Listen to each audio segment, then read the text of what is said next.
welcome to Character Unlock episode 36, our second one for 2018, and we still don't have much to talk about.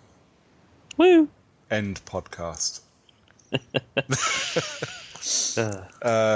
The ongoing saga of me buying things that keep getting me into trouble continues.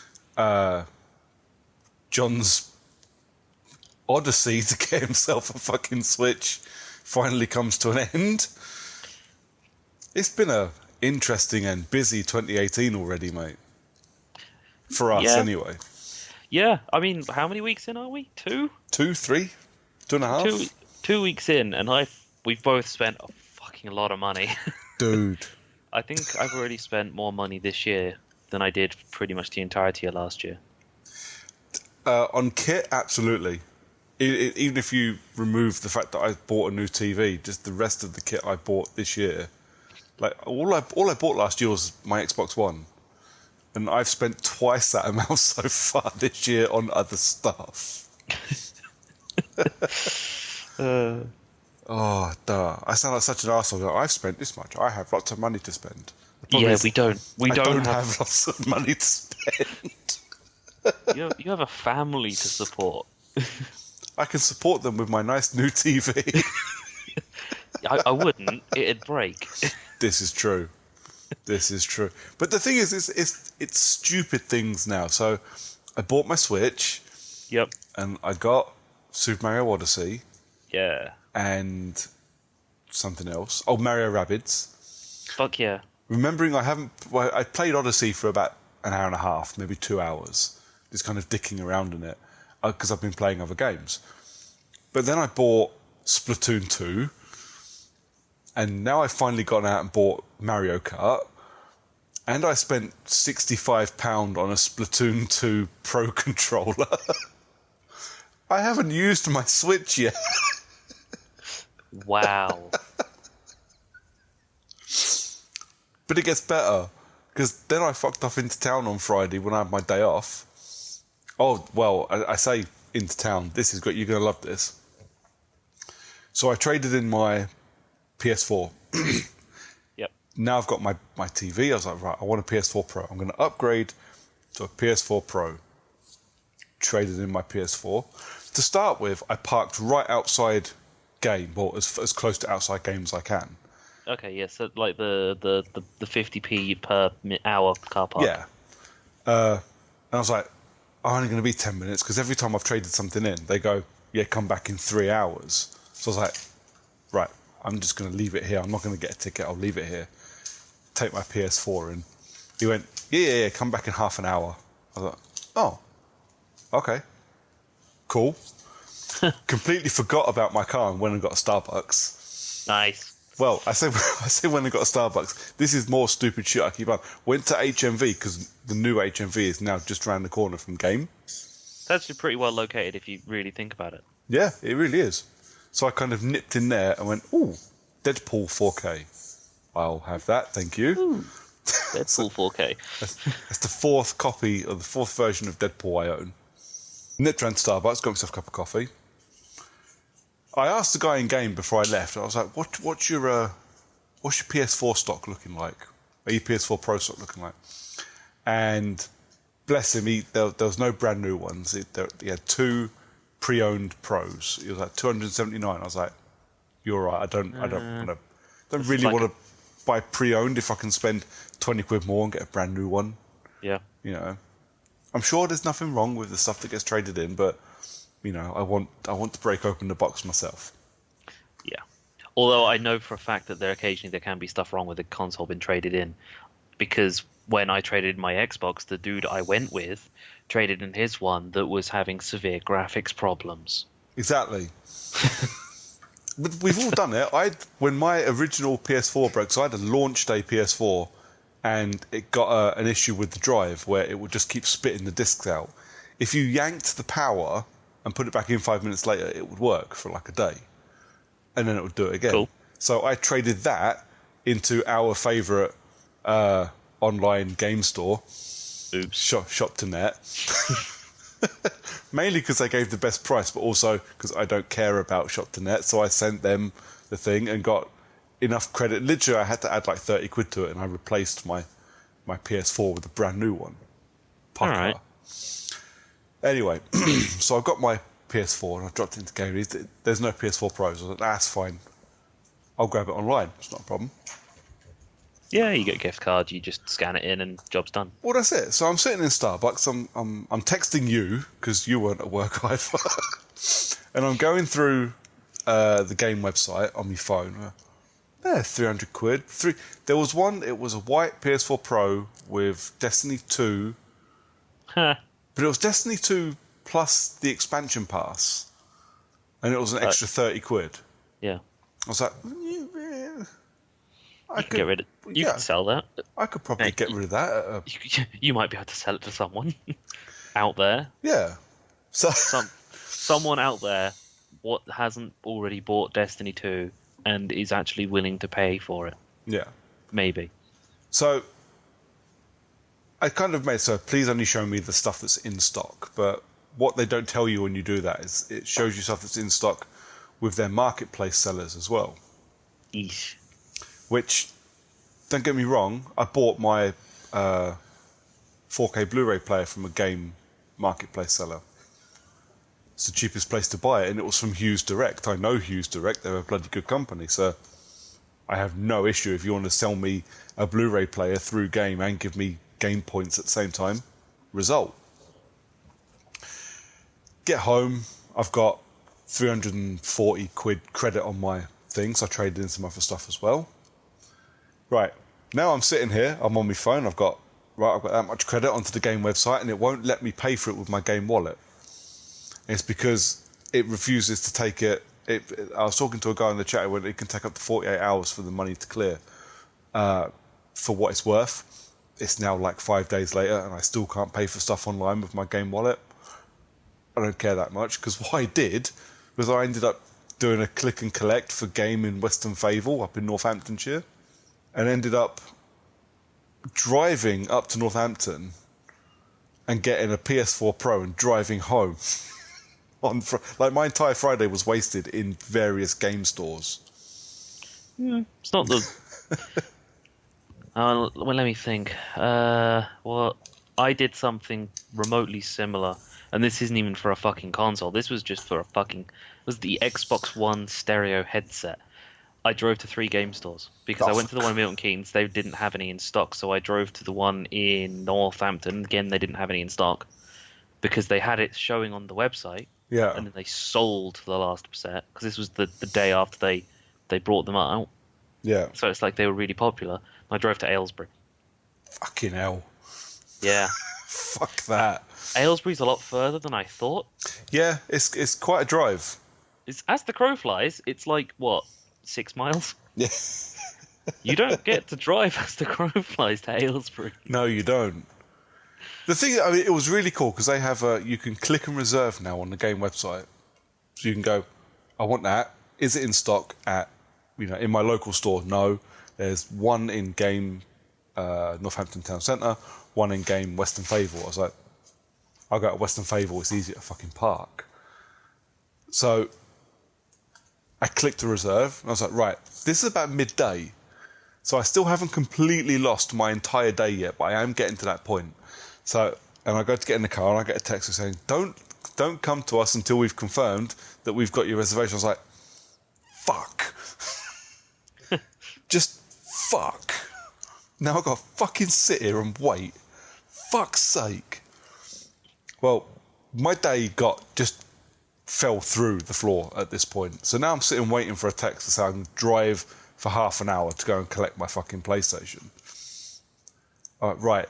I've got a game I want to finish playing. Started playing Battlefield Bad Company, and the motherfucker, the second it booted up, just glitched out on me.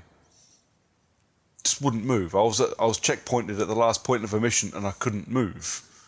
Restarted the mission and played through the mission again. It was a helicopter one, so it was quite simple. Got to the end of the mission, it done the exact same thing. I had to play the fucking thing from the beginning. Fuck that. But, a happy end to the story. I got my my PS4 Pro. I've got Horizon installed on it. I've got Frozen. I bought Frozen Wilds because that was on sale. Yeah, I spent far too much money, and then I spent more money by more money in diesel having to drive up to fucking Northampton for a PS4 Pro that in reality I could have had delivered on like Tuesday. I just didn't want to wait till Tuesday. Fuckers. But yeah, that was my like week and a bit since the last episode. Oh, and I got sick of my 1080p Apple TV, so I upgraded that one to a 4K one as well. Does the wife know? Yes. Well. yes, she does. Uh. I did manage to offload the other one for just over 100 quid though, so I was quite happy with that. So it kind of reminds me that I probably should. I'm actually looking at investing in an Apple TV. So, I can't live without mine. Because I really don't want one because it just seems like a complete massive waste for me. But it means that I can bust out a really decent 4K film library. Yep. And they're all cheap as well on iTunes. Exactly. It's what buying it's like 120 quid. It's 170 quid, I think, for the. Well, it might be less. It might be 140. I can't remember which one I bought. But for the 32 gig one, I think it's about 170 quid. Yeah. From Apple. I mean, sure you can buy it from other places. Yeah. But like all the films that I already owned on iTunes, so I bought Deadpool from the American iTunes store before it came out over here. Logan and Ghost in the Shell I got free actually. I had like the UV redeem codes you get with your Blu-rays. Yeah. Those codes I could redeem on iTunes. It was amazing. My Assassin's Creed as well. I could redeem that. I got a code in my Blu-ray for that, so I could redeem that on iTunes. And all of those films have been upgraded for free to 4K. It's fucking brilliant. All right. I have a 4K collection. It's growing, and I buy loads of stuff on iTunes as well. I buy shit from the States that you can't get over here. Yeah, TV shows like my new X-Files, New Will and Grace, all of that I buy on American iTunes because it takes forever to come out over here. So it's worth it for me, unless you want to build a massive 4K digital collection. Everything else the Apple TV does, you can do on your Xbox. That's true. I mean, actually, that's a point. Do Xbox movies still exist? I think so. I kind of want to start, because if it does exist, and there is the 4K versions of stuff on the Xbox movies, what's the guarantee that it's still going to be available next year? Let's be honest, there's quite a lot of stuff that Xbox have pushed out that have slowly been destroyed. Yeah, even Xbox Music's dying now. Yeah, I think that's a risk you take with any digital library. The risk is there that Apple's going to go under in the next month and I'll lose all of my films I've spent thousands of pounds on, but it's a risk you take, isn't it? What's the real chance of Apple going under, though? Oh, absolutely not. Not in a million fucking years, but... But, yeah. I mean, it's like, at least Amazon Video is going to stay forever. Yeah, see, that's your other option. Your other option is to buy them through Amazon Video, because Amazon Video is just their VOD is as good as iTunes, I think. I can't speak to the quality of like extras you get, but with iTunes you get all the extras that you get on a Blu-ray. Whether or not you care about that, yeah. I kind of do. I'm a film fan, so I kind of do. Yeah, the extras mean nothing to me, to be fair. Yeah. I don't think I've actually watched a single extra on any film or TV for any film or TV show. It's like everyone's like, "Oh yeah, you have to watch it with the director's commentary sometimes." Nah. I do like a good director's commentary. I have to admit, if it's a good director or if it's a fun director. But I've watched the director's commentary for like all the Hatchet movies since I bought them, and they're really fun. But they're fun because Adam Green is a fun guy to listen to. I can't imagine for a second watching a director's commentary for a Spielberg film because I don't find that dude interesting in the slightest. And all of the film fans that were listening have just turned off. Yeah. But no, I can't live without my Apple TV. It's an amazing bit of kit. But I do buy a lot of stuff on the US store. So it's the best way to buy stuff from America without hassle. Yeah, I'm just looking at the Amazon Video just to see if they've got. No, they've got HD or that's it. I mean, this is a film that not necessarily have a 4K version. To be fair, What film are you looking at? I don't know. It was a American made, I think. Yeah. Oh, that'll have 4K. It's got a 4K Blu-ray release and it's got a 4K iTunes release. All right. So yeah. Okay. So maybe Amazon Video don't have 4K yet. But I'm pretty sure they're pushing out. Maybe the Fire Sticks don't. I'm pretty sure the Chromecast. I don't know. There is a 4K Fire Stick. I can't speak to the technology that comes out of Amazon because most of my house is within the Apple ecosphere now. So Yeah, actually, to be fair, you know what's quite weird? There's a 4K Fire Stick. Now, that's great, but I don't think I found a 4K TV that doesn't have an Amazon Prime Video app that pushes out 4K. yeah. And beyond that, not just that, the fact is that it's a 4K media streamer from Amazon, and you get 4K apps. Almost every single app that's on Amazon Fire Stick is available on any smart TV. Yep. Well, this is what I mean. And like, if you're going to do Amazon Prime, if you're going to start buying your films from Amazon Video, you can watch Amazon Video purchased films on the Prime app on your Xbox. Yeah. You don't need to buy another device for it. Exactly. It'd only be if I'd moved to a full iTunes library, which is unlikely. I'm more likely to move to an Amazon library. I've already got half an Amazon library as it is, because I've started buying films to watch once. Well, I say to watch once. I mean, I was flicking through, and I couldn't find Guardians of the Galaxy Volume 1 anywhere. Okay. It was like, it just wasn't available on Netflix or anything like that. But I could get... So and my mum hadn't seen it. So I just went, all right, fine. Fired up Amazon on my phone, just bought it, and just pinged it over to her Fire Stick while I was up north. Nice. Yeah, because I take my Fire Stick up with me when I go, just because they don't have a smart TV. Well, that's it. And the Apple TV's the Apple TV's not quite as portable as the Fire Stick, but the Apple TV usually comes with me whenever I go anywhere because it's small and portable. And I can just connect it to a wireless, any wireless and watch, HD film with it. So. Oh yeah, I mean, I think, I might take it to EGX this year, my Fire Stick. Yeah. But I don't know if I even bother with that. I think I might just take. I was going to say I might take my laptop again, but in the end, I think I only used the laptop once for and that was to watch stuff on Netflix, and even then I got fucking pissed off because I kept having to, stand up and go press the button of "Are you still watching?" Yeah. And it's like, yeah, I'm definitely not doing that. No. I don't think I actually used my laptop at all while I was there.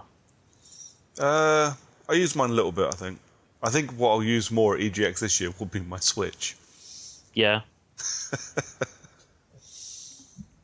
Be some Mario Kart competitions going on the second floor of the NEC Premier Inn. Yeah, just like how many people do you think we can get there with Switches? Just like we don't even need to. You know what? With the Switch, we literally just need to go sit ourselves in the lobby of the NEC. Yep. Just sit down with Switches and just see how many people turn up. Yeah. Because you walk past a group of people playing Mario Kart on the Switch, and you just think, you know what? And we could just stick a sign up saying Mario Kart on Switch. Yep. Come and play. That'd be awesome. Literally just everyone who walks past with the Switch, just stand in the queue. Yep. Like that or Splatoon. Splatoon will do the same thing. Yeah. We could have two. Just let's have our own stand at EGX. Just like bring your own Switch stand. That'll fucking get us in the press room. Finally. Fuckers.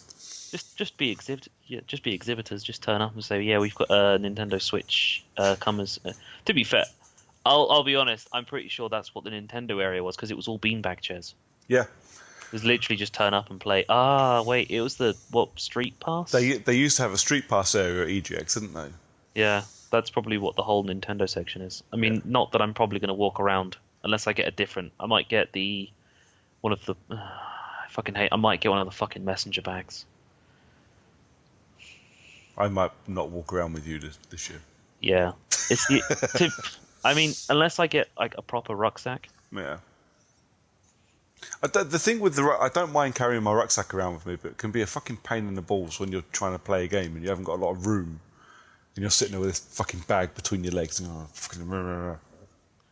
there. Yeah, that's where the messenger bag kind of works a bit better because it's just literally over your shoulder and it's sitting on your side.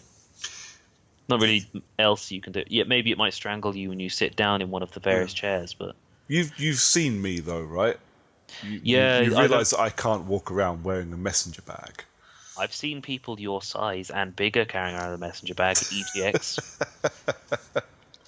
I might just get one of the many. I still have several Xbox One bags from the Xbox One X giveaway queue that we were in 147 times. You know what? I tell you what. When you bought your PlayStation 4 Pro, did you get a bag with it? No, Game. So you didn't get one of the game bags? no. Yeah, you really fucking missed out. They've kind of gotten out of the everyone has to charge money to give bags away. Yeah, the game have kind of gotten away from that because they're not giving away plastic carrier bags. They're giving away like plastic rucksacks. Oh man. They're actually really fucking robust. He says as he's picked it up and almost completely ruined it at the same time. Dickhead. In all seriousness, right? It could easily hold any games console. I mean, mine was just carrying my Switch, but it's a proper drawstring bag that's made of plastic with game branding on it. Nice. It's actually really fucking good quality, and pretty testament to the fact that I used it to take my Switch home in, Yeah. and they didn't charge me for it. Nice. Very nice. No, I I say I got my Pro from Western Favour up in Northampton. It's the first time I've ever been in that store. It's weird going into a store that clearly Game, the company, don't really care about. It looks That's like because they care more. They want all of their customers to go to the Milton Keynes one because they've got the Belong section. yeah, but it looks like an old. It might have actually been an old game station. Actually, which one's Western Fable? Do you know where the Riverside Shopping Centre is? Yeah, Yeah, it's the one just down the road from there. So the one not in the town centre. that is a game station. It doesn't surprise me. It looks like it when you walk in there. Yeah, I went in there once as it was a game station because it was back when I had some game station credit, and I happened to just be in Northampton. I think it was January, like the 2nd of January or something. Yeah. Went to Northampton because one of my mates was driving. And we just went into game station thinking we'd get some good deals.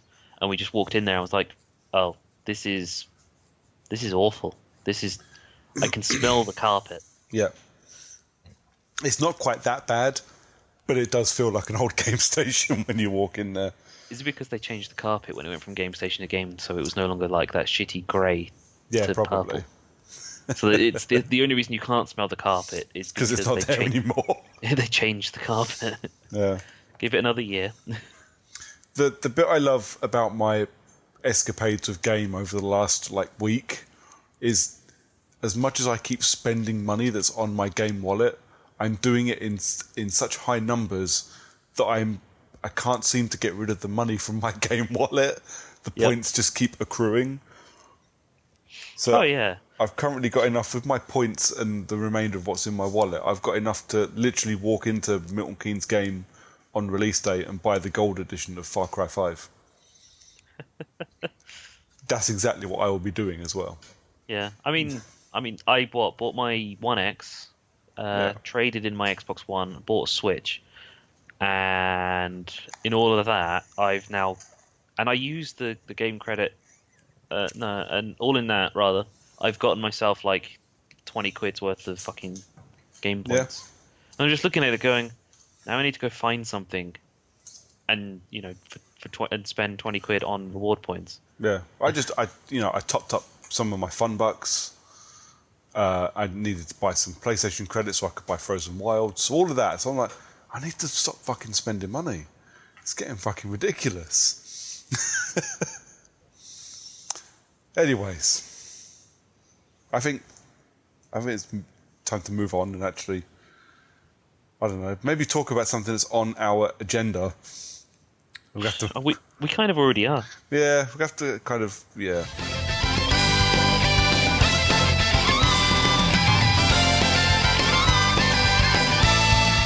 So it's still the beginning of the fucking year. Nothing's happened. So it's like we just got to vamp for a little bit to fill the time in.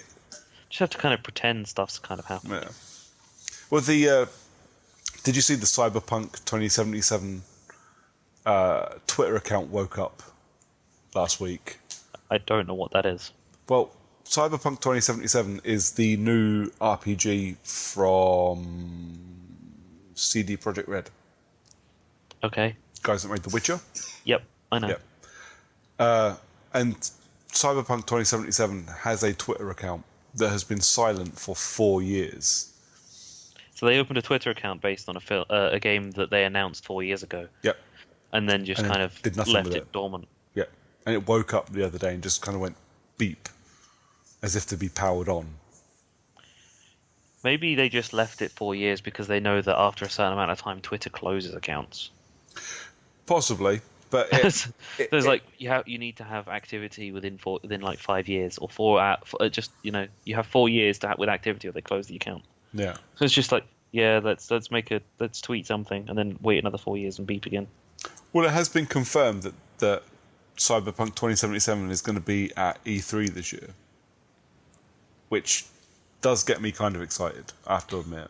Kind of half means nothing, though, considering how many of the games were at E3 last year that have yet to be released this year. Oh, yeah, absolutely. And I don't think for a second that they're going to show it at E3 in June and then go, yeah, it's coming out in September. It's not going to fucking happen.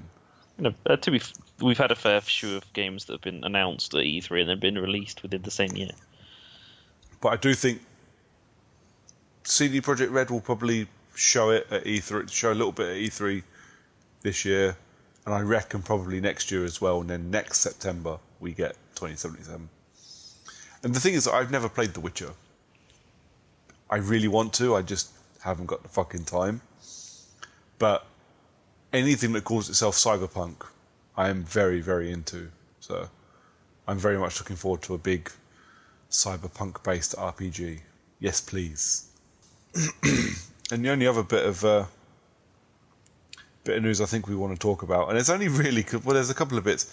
There was us kind of tripping over ourselves in the last episode, not being able to remember what a Nintendo Direct was called, or what the Nintendo Treehouse was. Wait, what's the Nintendo Treehouse? Nintendo Treehouse is the big E3 presentation from Nintendo. Is it? I thought it was still just another Direct. It is another Direct, but it's called the Nintendo Treehouse. Okay, then. And our good buddy from Last Save Loaded, Colin, set us straight after he listened to our episode the other week. I can imagine him just sort of getting really angry and shouting. I think he probably did as well. I think he was probably like rolling his eyes and going, "For fuck's sake, lads! It's a fucking Direct, you fucking plebs!" Almost certain that's what he was doing. That tweet, I woke up and just like flicked on my phone, and I looked at my Twitter feed, and I was like, "Yeah, he got the right amount of ranty about this." It was beautiful. The dude got pros like, "Right, lads, fucking listen to me." If you're listening, Colin, I love you. That tweet was fucking awesome, and I kind of felt like it put me in my place. It was probably one of the best ways I've woken up this year. But the same day that happened, there was actually a new Nintendo Direct. Yep. So this was last week? Yep. He literally just said, "There's one due about now." Well, yeah. Actually, it was while you typed this. Yeah.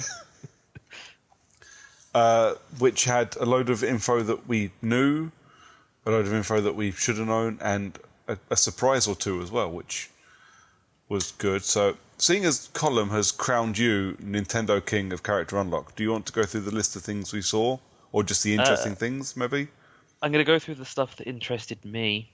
Go for it. because I didn't care enough to look into any of the other stuff, which I will probably look into at some point. It's just that I didn't watch the whole direct. I just watched the abridged version of it, where I just grabbed hold of the videos for the games or characters that I already knew about and actually like in some way. Yeah. So I'm going to start with, and you're probably going to half hate me for this, but half kind of understand when I start with Pokken Tournament DX. Yeah, I kind of assumed you were going to do that. Of all the games you and me are going to be able to play together on the Switch, mate, that ain't going to be one of them. Really? It's apparently it's a really robust fighter, to be fair. It probably is, and it's got nothing to do with where the game's origins come from. It's got that same kind of art styles like Blaze Blue. I can't play them. Yeah, I don't like them. Kind of Killer Instinct is my limit, and even then I can't really do Killer Instinct very well. I prefer the cleaner Mortal Kombat that I've grown up with. I will probably never play Pokken, not because it's based on Pokemon or has something to do with Pokemon, but it's just the kind of fighter I can't play. If Pokken ends up being an EGX, I think we should probably give it a go if you don't end up playing it anytime before then. I mean, there is a demo for it, so you could just you can give it a go. Yeah, I mean, if you turn around to me and say, I've played it, it's fucking awesome, it's the best thing I've ever played, I might go, I'll stick it on my rental list for Boomerang or something. I'll get the cart and I'll play for a bit, but I don't know. Yeah. Well, anyway, there's DLC coming that's for purchase now, and there's 2 content waves for it. So I think it's like £14 for the DLC. Okay. Wave 1 is new character to play with, which is Aegislash, which is a ghost steel type, which is a sword and shield combo. Okay.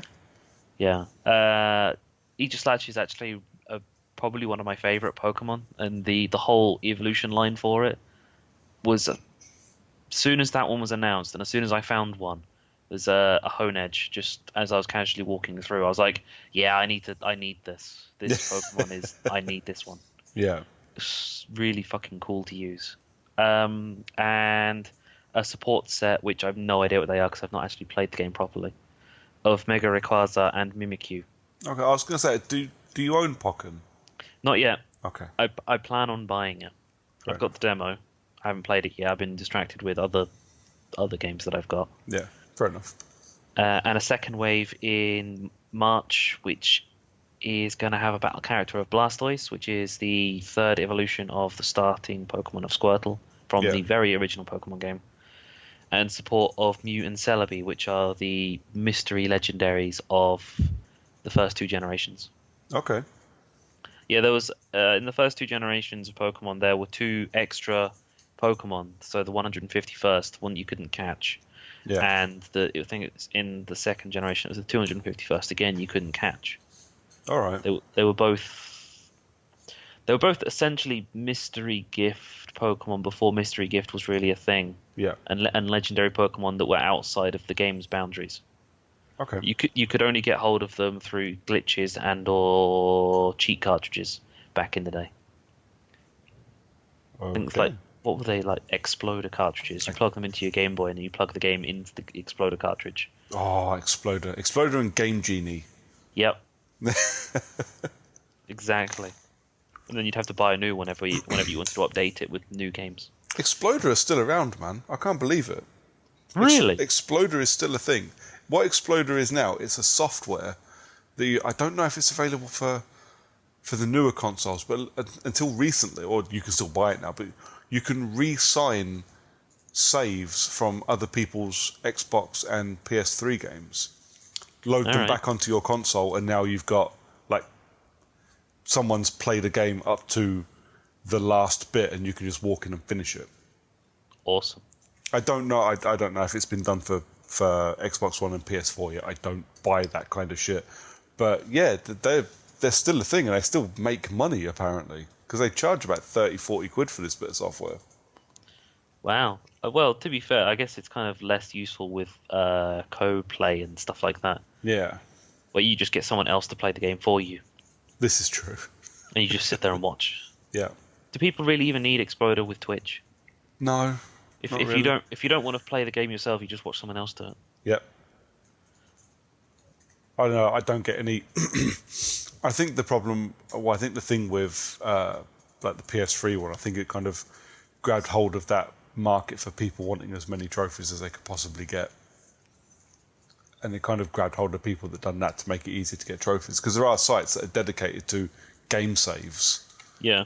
and platinum trophy game save sets. Yeah. It's People. fucking mental. If you can't be bothered, just don't collect them. Yeah. Like, If it's like if you want to be, it's like, oh yeah, I'm gonna be a trophy collector. So I'm gonna collect all the trophies. Oh, this one's too hard. I'm just gonna, I'm just going to cheat. I'm gonna cheat. Not my thing. Anyway, sorry, continue. Um, Next game would be Kirby Star Allies. Now I'm a big Kirby fan. I think I first learnt of Kirby on the SNES, Kirby's Dream Course. Yeah. I think everyone knows what Kirby's Dream Course is. It's the golf one, yeah? Yep. Yeah. Fucking brilliant game. So that's where I first learnt of Kirby, and then Smash Brothers all the way through. And I think I picked up a couple of Kirby games on DS back in the day. But Star Allies, I had no idea about it, but apparently it was announced back at E3 last year, Yeah? during their last year's Treehouse. So we've got a new trailer for the game with some new abilities of artist. And so yeah, kind of weird that you can like draw a picture of something, and then it's Kirby style. It's just Kirby. It's like nice and sweet and quaint and Kirby. yeah. There's no other way of describing Kirby really. It's just Kirby. yeah. It's like everything is awesome because it's a tiny pink ball of goo. Yeah. I think the first one that proper picked up my interest. I mean, Pokemon Tournament Kirby, pretty cool, but Hyrule Warriors Ultimate Edition coming out. Now, Hyrule Warriors is the fighter, isn't it? That was on Wii U. Yeah, it's a Musu game. It's like Dynasty Warriors. It's Dynasty Warriors with Zelda people. Yeah. So pretty fucking awesome. So it's a game that was out on Wii U, obviously. But the Switch getting a definitive edition or an ultimate edition or whatever you want to fucking call it edition. Yeah. So it's that and all of the DLC content plus Breath of the Wild team costumes for Link and Zelda. That's good. This is a good strategy for Nintendo, because this was a common theme for this, or is a common theme for the Switch. It's getting a load of Wii U ports, and then supercharging them. Well, it's great because 12 people own a Wii U. Yeah. So no one played these fucking games, and all of them, we're not talking. They're not releasing, dog shit games that no one wanted to play. We're talking.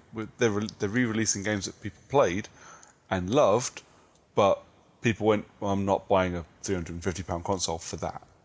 Yeah, I mean, I looked at the Wii U and I was like, I'm not spending that amount of money to buy a console to play Hyrule Warriors, because that's what I would have played. I would have played that. Smash Brothers. Yeah. That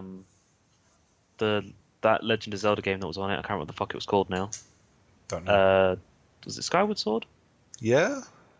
I think it was Skyward Sword, but that might have been the 3DS one. I'm the Nintendo expert, but I still need to rely on someone else for that.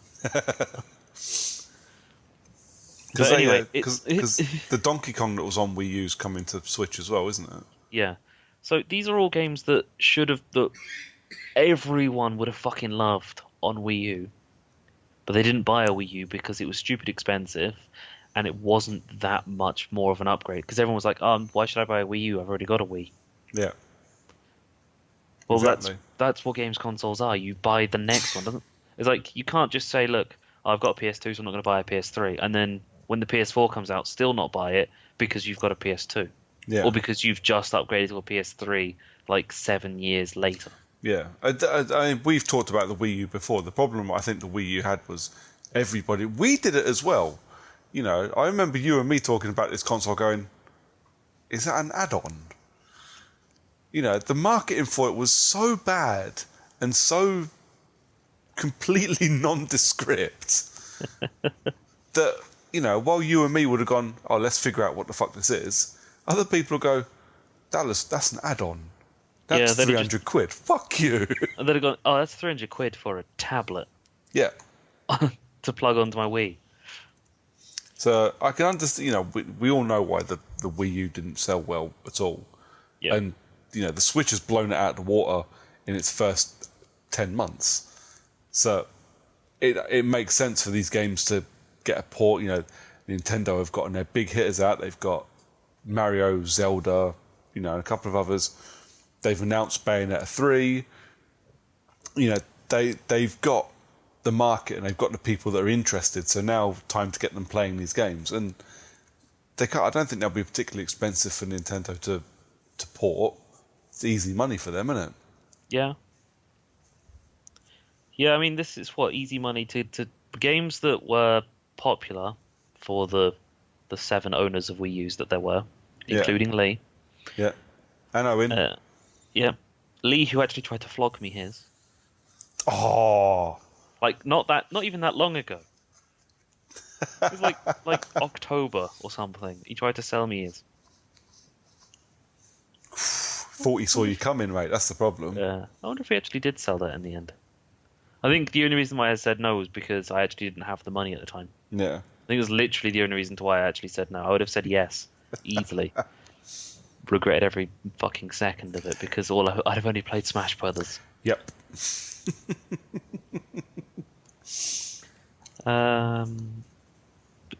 Next game, I'm going to go with Mario Tennis Aces. Now, I saw this, but I don't know anything about it. I didn't watch the direct. I think I was at work when it was on, or I was doing something. But is this a game like the tennis on the Wii that I can just stand at my TV and swing? I want to say yes, because it does seem like that because you just add the little wrist things to the Joy-Con. Yeah. I think you can play it with motion control. Because if it is, I'm definitely buying it because I fucking love Wii Tennis. Yeah. The thing with the Switch though is that the Switch motion control isn't actually that great. To be fair, the Wii motion control wasn't that great. It was waggle and win all the time. Yeah, they just used IR, and the faster you move the IR, the faster it went. And the easiest way to move the IR fast is to move it short distances, because it would use the IR and the fucking motion control in it. Yeah. And the motion control literally just felt speed. It was an accelerometer. Yeah. So it would be cool if I could do that, because even if it's just for me, just so I can play tennis in my living room. Yeah. But then I can get the missus involved as well. Yeah. But it's fucking Mario Tennis, and it has a fucking story mode. Tennis game with story mode. Did you watch the video for it? And did you see the story mode video for it? I haven't, no. The story mode is fucking hilarious. You actually play tennis and beat up a plant at one point. Oh, for fuck's sake. Literally just keep hitting tennis balls at a piranha plant. Yeah. It's just like, what the fuck? It's a bit like Street Fighter's you beat up the car scene. Yeah. What? It's like, why was there even a fucking point in this? Just to waste your time. Yep. And one for the masses with Super Mario Odyssey update. And so the main story of Super Mario Odyssey ends, and you can continue your adventures with using Luigi. Cool. Are these all paid editions or are they free? I don't know. It's a free update. Okay. See, that I'm okay with. It just means it will just update, because Mario Odyssey's I got it as a download code for my Switch, so it will just update when it connects to the internet. Perfect. Free stuff. Apparently, you get a competitive Balloon World mode, so you can work asynchronously with other Odyssey players and just hide balloons, and other people have to come and find them. Okay. Yeah. That could be cool. It does seem like the old asynchronous competition you and Paul had for racing games. Yeah. It's just like you turn up to work and say, "Oh yeah, set this time." I thought, mate, that was some of my favourite gaming memories ever. And it was fucking Need for Speed Shift, for shit's sake. But every day we'd come back in and go, yeah, I beat your time yesterday. And for the whole day, the other one would be going, oh, for fuck's sake, I want to go home. I want to go home and beat that fucking time, motherfucker.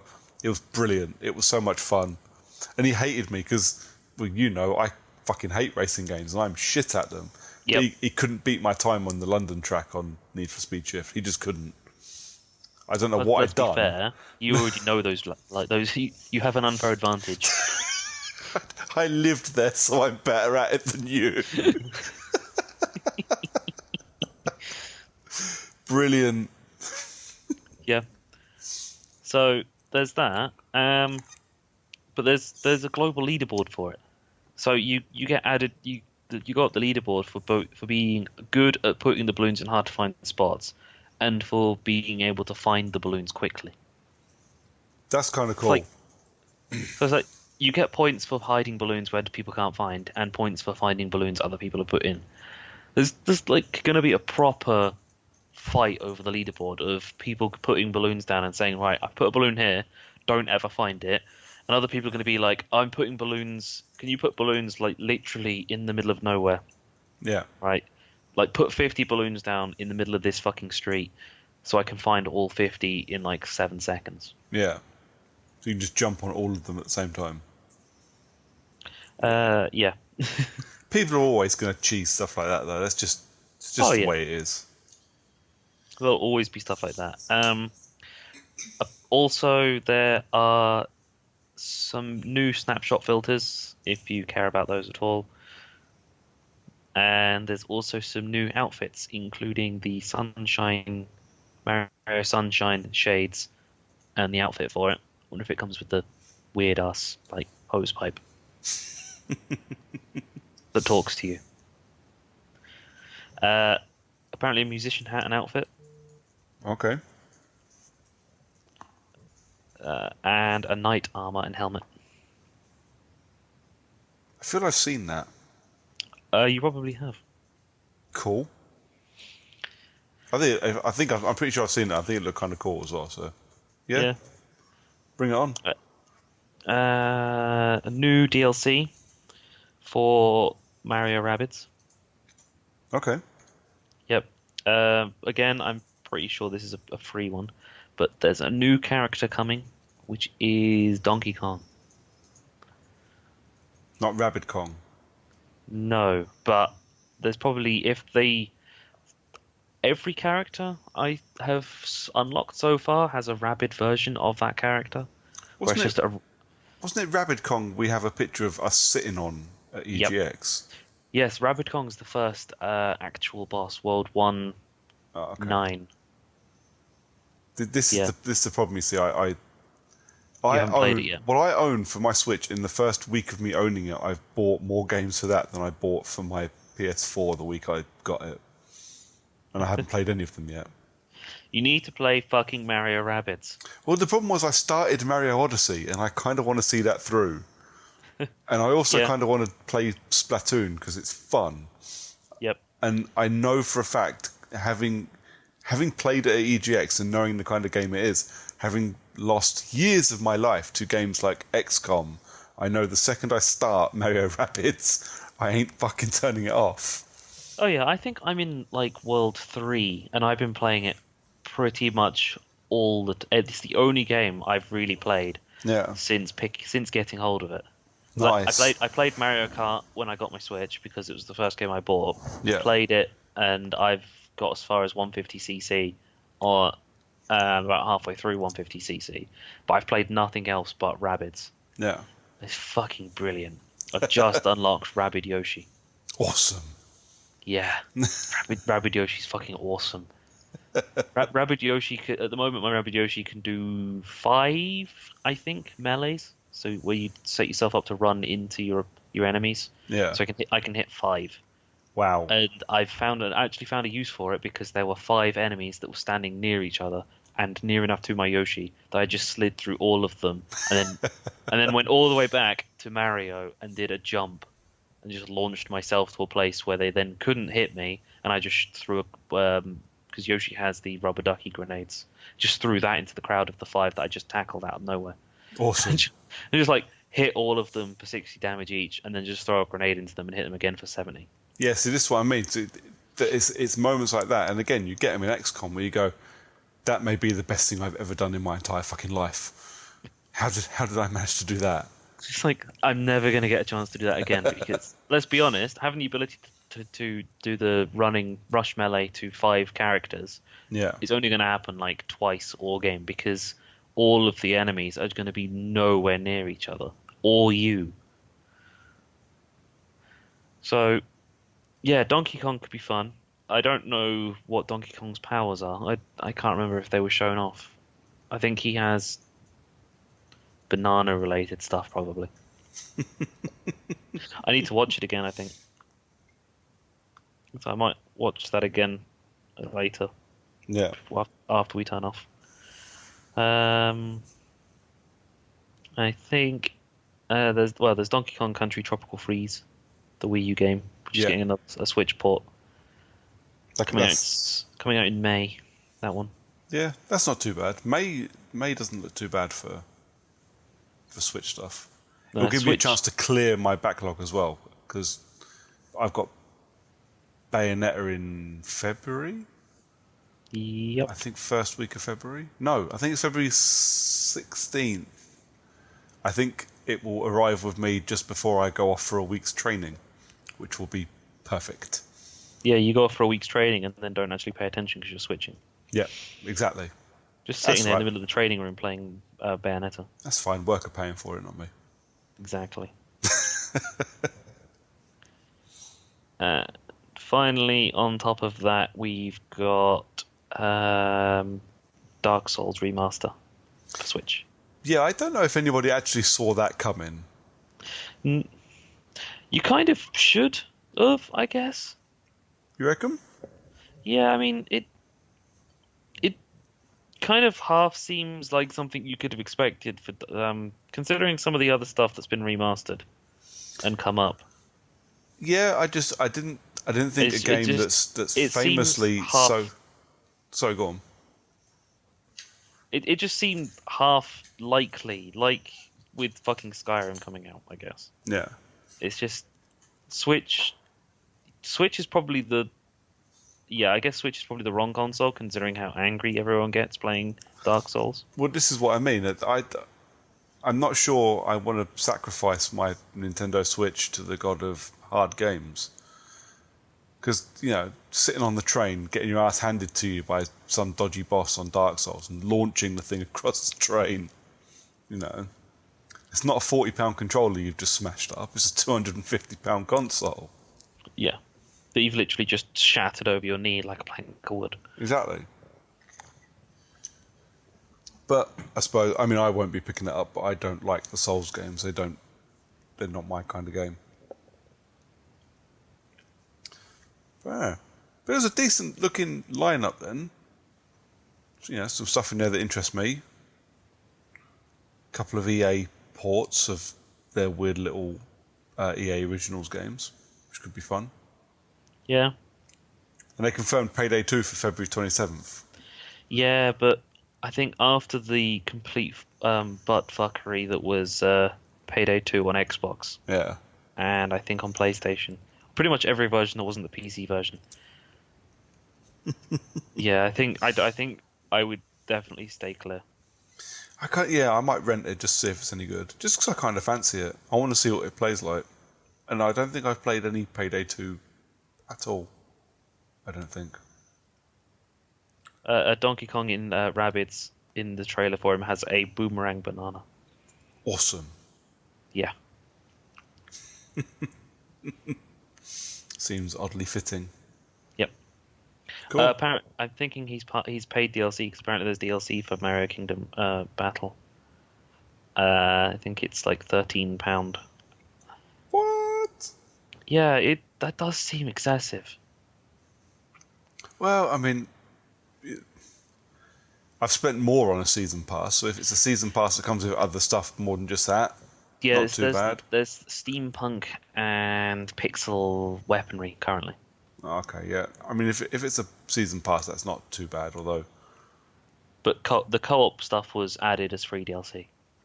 okay, There is Kingdom Battle does have amiibo support, but so far I think the only characters are Mario, Peach, Luigi, and Yoshi. yeah. I kind of want to get a Yoshi amiibo just because Yoshi's cool. I haven't Then yet if bought an amiibo.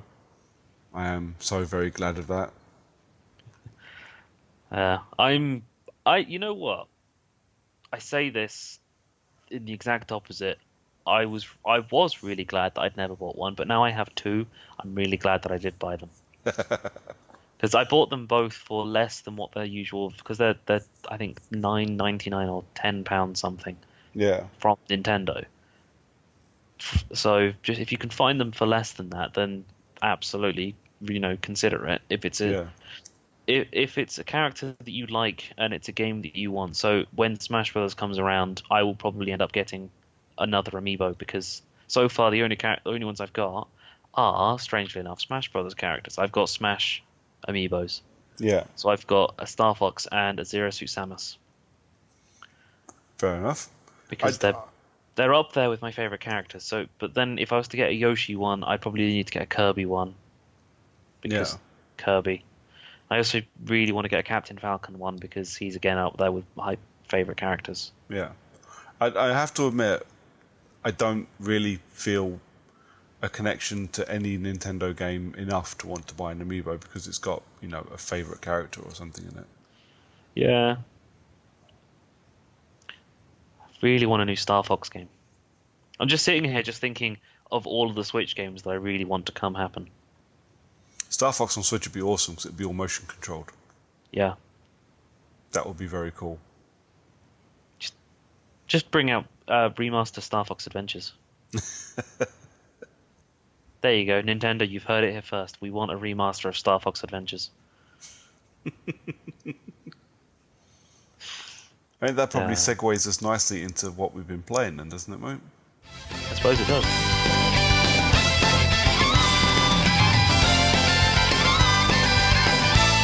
Do you want to just carry on and tell us about your time Yeah. with? Yeah, I will carry on and talk about my time. So, as you can tell, I've only played my Switch. I mean, I have a very good excuse for that in that I was nowhere near my place. Yeah, So I was nowhere near my Xbox, even from remotely. So all I had to play the last like almost week. So pretty much the entire time since I've owned my Switch, the only games console I've really been able to play is the Switch. yeah, Because conveniently, I bought it in time for me to be nowhere near my home. So clearly since the last episode and the debacle that was fuck you Shopton I've since picked up a Switch and I've been playing Mario Kart because it was the first game that I bought because I knew I kind of had to. yeah, And some of those tracks though are fucking hard, but some of the tracks are old favorites. So there's one from Mario Kart Double Dash, which is Yoshi's Island, which is the island that's designed to look and be shaped like Yoshi. yeah. And driving around that, even on like the 200cc version, so it's like the fastest possible with the most difficulty, Yeah. I still managed to get around there like it's like a comfortable pair of old jeans. It's like putting on pants. That's how easy it is to drive around. I've been playing this since the GameCube, and then it was Mario Kart on DS, which I think was Mario Kart 5. Yeah. It was on that version. And I'm pretty sure it's been on every single Mario Kart game since the GameCube as that track. Okay. I've not played that many Mario Kart games. I've played my fair amount, but I couldn't name a track or nothing. Actually, what's fucking brilliant is the fact that there are tracks from the SNES version. So Super Mario Kart, there are tracks on Mario Kart 8 Deluxe from the SNES version, and even though the game is clearly that much better graphically, the design is very similar. Yeah. There's the obvious upgrades of lighting and in the way that it's designed to look, and the way that the track reacts. Yeah. Like Rainbow Road from the SNES version, it's still the same blocky drive around a track that doesn't. There's no loops, no fancy shit, just perfect 90-degree corners. Yeah. Just like classic Rainbow Road, where it's right turn, drive straight, right turn, drive straight, right turn, left turn, left turn, right turn. It's literally the perfect example of a racetrack from the SNES version, but they've updated it so the thwomps now drop to the ground Yeah. and they cause a ripple effect on the track. Okay.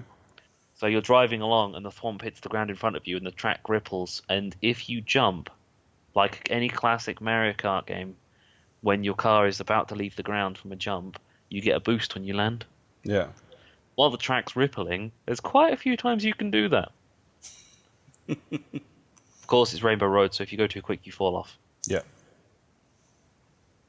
One minor gripe I have with Mario Kart is they changed drifting. Okay. Back in the day when you did a jump and you did a turn and you drifted, you used to wiggle the thumbstick, Yeah. like left and right, to improve, like to increase your drift boosts. Go from, blue to red to purple. Yeah. In this, it's time based. So it's how long you've been in the drift for is how it goes up. So you start the drift, you go into blue, you wait a bit longer, you go into red or orange, and then you wait a bit longer and you go purple. Okay. Now, getting into blue, easy as fuck. Getting into orange, a little bit more difficult. There are some times when you have to hold your drift that bit too long. You boost and you end up just launching yourself into the wall on the opposite side because you've straightened out too much. Getting into purple, fuck me, is that tough. At 50cc, you can do it on half. You can do it at least once on half the tracks. Yeah. By the time you get up to 150cc, you're lucky if you can do it once per fucking cup. Yeah. I've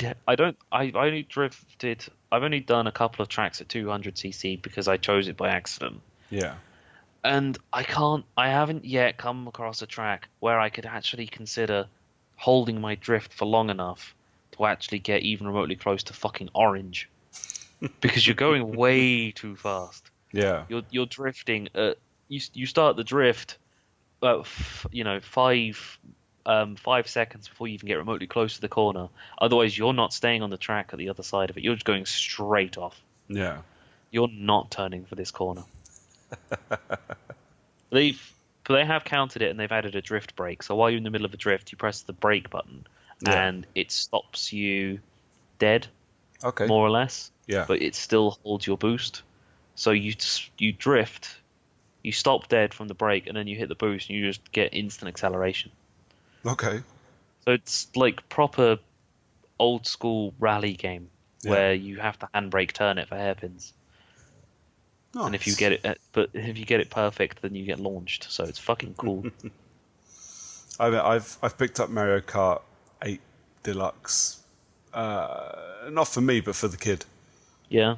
Because she can play it with me. I'll beat her then instead of you. I'll beat her. Well, you can do that. That's fine. But yeah, it's because it's colourful and it's fun and you can set it so that like player 2 basically auto drives. Yeah. So that she's not going to get frustrated when she gets pissed off and crashes off the road, and she'll get that for a little while, and then I'll start. I'll start taking the assists off. Yeah. Let her learn. Yeah. I'm trying to think. There's smart cornering. Yeah. Which I think I can't, because I've done all this little stuff with my little sister. I mean, she's 10, but she's learning video games. Yeah. So I played with her on Mario Kart, and I took my Switch round today as well because I went round there after work because I took it last week and I took it around this week. And I walked in through the door, and she straight away asked if we could play Mario Kart. It's like this little girl's got a fucking Xbox One S. Yeah. And she just wanted to play video games with me. Yeah. That's cool, man. Yeah. That's kind of what I'm hoping happens with Nikita when she's a bit old. Well, I get it now, but I think she needs to play something that isn't Injustice. She needs to play something else. And now I've bought a Switch. It seems fucking perfect.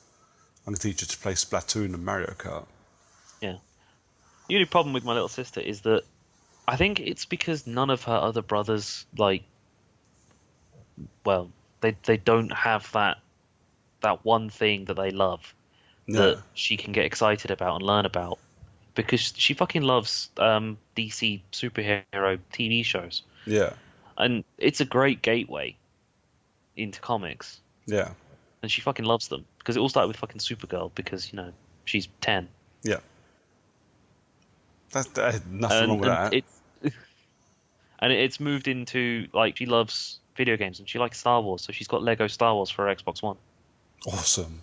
Yeah, and she desperately wanted to play that with me today, so she put the disc in for the first time today, and she was like, "Yeah, I really want to play this. Can we play Lego Star Wars?" And I was like, "Have you put it in the disc tray before?" She says, "No, I was waiting for you to come around." I was like, "Yeah, that's gonna take the next best part of an hour to install before we can play it." Oh, And bless then, her. and then by the time it's installed, my other sister will have arrived, and she won't want you to have the Xbox on because she doesn't like video games at all. So it's like she's gonna come around and she's gonna say, "Can you turn it off so we can talk?" I was like, Fuck. She's a Bless her. she's a 10-year-old. She doesn't want to sit around and talk." No. Anyway, but she really wanted to play fucking Mario Kart, and the assist's on there. So there's the smart steering, which means that you get round the corners and auto drifts for you Nice. when necessary. It auto drifts, and it's also got like really basic rudimentary steering controls, Yeah. which fucking hilarious when you're playing with the Joy-Con attached to the side of the screen. Literally classic, like you're just like think back to the days when you were 6, you're playing your first racing game, and you turn the controller like it's the steering wheel of the car to make it go and turn faster. Yeah. But it actually works on the fucking Switch. That's fucking awesome. So she was doing that. She actually was playing with the fucking motion controls on, and so I was like, right, now use the thumbstick to steer, and she was moving her hands as well to steer. It was really fucking awesome. And it works and it's something that clearly should have happened, over 20 years ago, but they've only just got around to sorting it out. Yeah. Where you actually turning the controller actually makes you steer better. That's really cool. I can't wait to break it out of the plastic. I have to admit, I want to clear a couple of the games I'm playing, and then I want to spend some time playing my Switch games. But I'm away. Like I say, I'm away on a training thing for 4 days, so I'll get time then. I'm Yep. going up to Glasgow in March. So if nothing else, I've got a 5-hour train journey there and a 5-hour train journey back, where I can sit and game. It's going to be fucking great. I'm going to play loads. But yeah, Mario Kart, I'm really looking forward to playing it now. Yeah. Next up, I played Mario and Rabbids Kingdom Battle.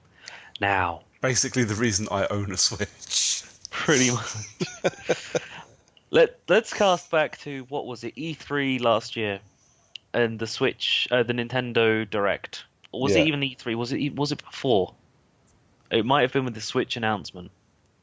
So they announced the Switch. I look at it and I go, yeah, it's like the Wii U. Only No, it was the Ubisoft press conference at E3. Oh, actually, it might have been. But and the first thing they show off, a fucking rabbit Yeah. screaming its fucking head off like normal, and it's wearing a Mario hat. Yeah. And this was just after we'd had the Mario Odyssey announcement. Yeah. So we've seen that the Mario hat controls stuff. So you got this fucking rabbit wearing a Mario hat, and instantly I'm like, yeah, rabbits are cool. Holy shit, it's wearing a fucking Mario hat. What the fuck? And then they show off Mario Rabbids Kingdom Battle, and it's like rabbits have invaded the Mushroom Kingdom. Yep. And then they show it off as fucking XCOM style combat, and What's it's it, like a turn-based strategic combat game? turn-based strategic combat game, like with rabbits in the Mario universe. I'm instantly in love. Yep. Just straight up. Just as soon as I see it, it's like, yeah, I need this game. And it happened. Bought a Switch, and now I've got Mario Rabbids Kingdom Battle, and I love it.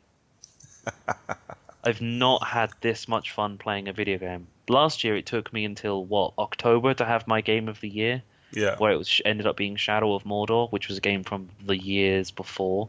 Yeah. So again, it's only fair that my game of the year for this year is going to end up being a game from last year. But I didn't own it. I didn't own a Switch until this year, but yeah, Mario Rabbids Kingdom Battle is hands down going to be probably the best game I'm going to play this year. So you're only playing games from 2018 thing has kind of gone out the window then. I don't even care anymore. I think I'm changing it around to more of a I'm not going to buy any games this year. I'm just going to rent stuff. Fair enough. I mean, I bought the first two games because, well, I've just bought a new fucking console. Yeah. It's like I'm not waiting for games to be in stock at Boomerang because Switch games are really fucking difficult to get. Oh yeah.